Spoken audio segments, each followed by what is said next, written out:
শীতে সবাই barbecue party দিতে পছন্দ করে। তো আজকে আমি বারবিকিউর স্বাদে দারুণ মজার একটা লেগ রোস্ট করে দেখাবো। এটা আমি স্লো কুক করে নিয়েছি।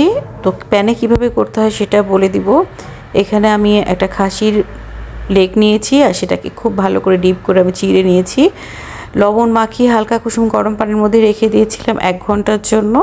তারপর আবার 2-3 বার ধুয়ে নিয়েছি। এভাবে যদি করে নেওয়া হয় তাহলে খাসি থেকে যে একটা আলাদা গন্ধ পাওয়া যায় ওই গন্ধটা লাগবে না। আর দেখুন কতটা ডিপ করে আমি এটা চিড়ে নিয়েছি।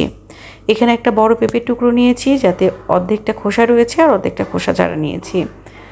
ভালো করে এটা আমি পেস্ট করে নিচ্ছি। কাঁচা পেঁপের পেস্ট এবার মাটনের সাথে ভালো করে মেখে নিচ্ছি।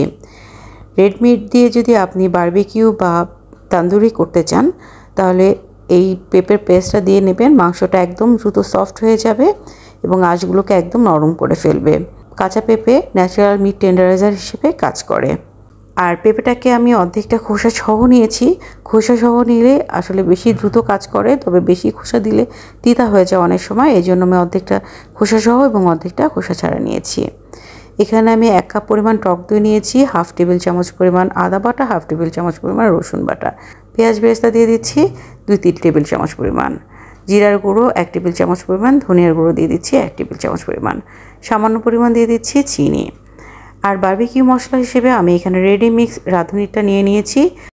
আর এর পেছনে যেভাবে লেখা আছে যে মশলাগুলো সেগুলো আমি ব্যবহার করিনি, আমি আমার মতো করে ব্যবহার করেছি। শুধুমাত্র এই বারবিকিউ মশলাটা নিয়েছি।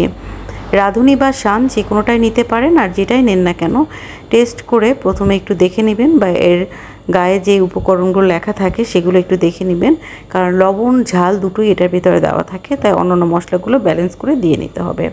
আমি 1 প্যাকেটের সমস্তটা এখানে দিয়ে নিচ্ছি। এবার দিয়ে দিচ্ছি গরম মশলা গুঁড়ো। আমি বাসায় বানানো গরম মশলাটা দিয়ে নিচ্ছি। আর এই গরম মশলাটা আমি জিরা, দারচিনি, এলাচ মাত্র এই 3টে উপকরণ হালকা তেলে গুঁড়ো করে বানিয়ে নিয়েছি। টমেটো সস দিয়ে নিচ্ছি 2 থেকে 3 টেবিল চামচ পরিমাণ। এবার সব কিছুকে খুব ভালো করে মিশিয়ে নিচ্ছি। আলাদা পাত্রে মশলাগুলো যদি মিশিয়ে নেওয়া হয় তাহলে আপনি মুখে দিয়ে টেস্ট করে দেখতে পারবেন আপনার কিছু যোগ করতে হবে কিনা। মাংসের সাথে মেখে একবারে নিলে কিন্তু এটা সম্ভব হয় না। এবার আমি সরিষার তেল দিয়ে নিয়েছি। সরিষার তেলটা দিচ্ছি প্রায় 1/2 কাপ পরিমাণ। আবার সব কিছুকে ভালো করে একটু মেখে নিচ্ছি।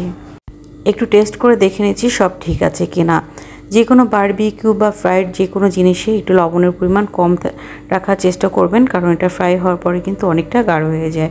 আর যেহেতু বিভিন্ন রকমের সস বা রায়তা দিয়ে এগুলো পরিবেশন করা হয়, তাই অতিরিক্ত লবণ যেন না হয় সেদিকে খেয়াল করতে হবে।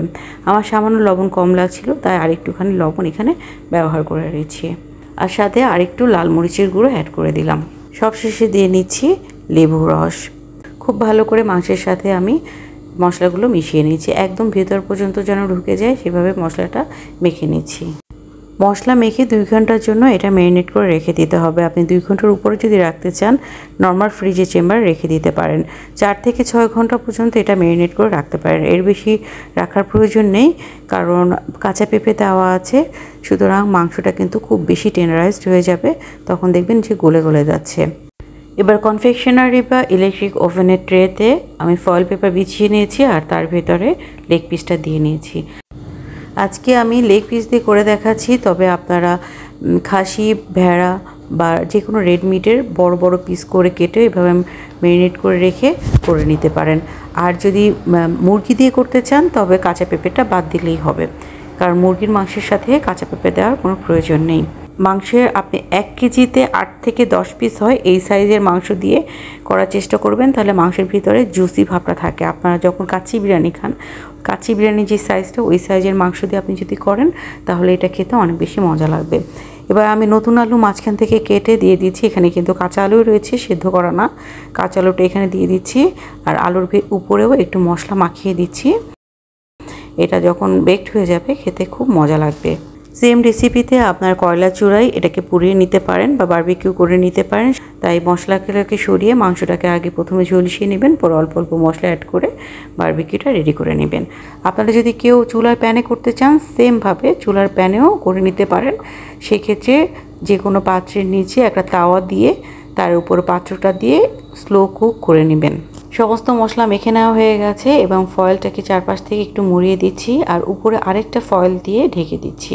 আর ফয়েলটাকে আমি একটু ছিদ্র ছিদ্র করে দিচ্ছি। ইলেকট্রিক ওভেনের নিচের তাকে আমি ট্রেটা দিয়ে দিচ্ছি। 190 ডিগ্রি সেলসিয়াসে 1 ঘন্টা 20 মিনিটের জন্য প্রথমে দিচ্ছি, আর সেটিংটা থাকছে আপার লোয়ারে। 1 ঘন্টা 20 মিনিট পর মাংসটা প্রায় কুক হয়ে গেছে। এবার আমি উপরের ফয়েলটা সরিয়ে নিব, আর এই উপরের ফয়েলটা সরিয়ে বেক করে নেব আবার 20 থেকে 25 মিনিটের জন্য, অর্থাৎ উপরে ব্রাউন কালার বা ঝলসানো কালারটা না আসা পর্যন্ত। আর পাশে যে মশলাটা ছড়িয়ে গেছে সেটা আমি উপরে উঠে দিয়ে দিচ্ছি যতটুকু সম্ভব। মশলাটা দেওয়ার পর উপরের ফয়েলটা বাদ দিয়েই আমি আবার 20 থেকে 25 মিনিটের জন্য বা ব্রাউন কালার আসার আগ পর্যন্ত ইলেকট্রিক ওভেনে দিয়ে নিয়েছি। কয়লার চুলায় বারবিকিউ করলে যেরকম একটা স্মোকি ফ্লেভার আসে সেটা আনার জন্য আমি একটা চারকোল বা কয়লা গ্যাসের চুলায় পুড়িয়ে নিচ্ছি। এটা যখন একদম গরম হয়ে যাবে এটা দিয়ে ঢেকে দিচ্ছি। স্মোকি ফ্লেভারটা যখন সব জায়গায় ছড়িয়ে যাবে তখন এটা আমি পরিবেশন করব। বেশি ধোয়ার জন্য গরম কয়লার উপরে 1 চা চামচ পরিমাণ ঘি দিয়ে নিচ্ছি।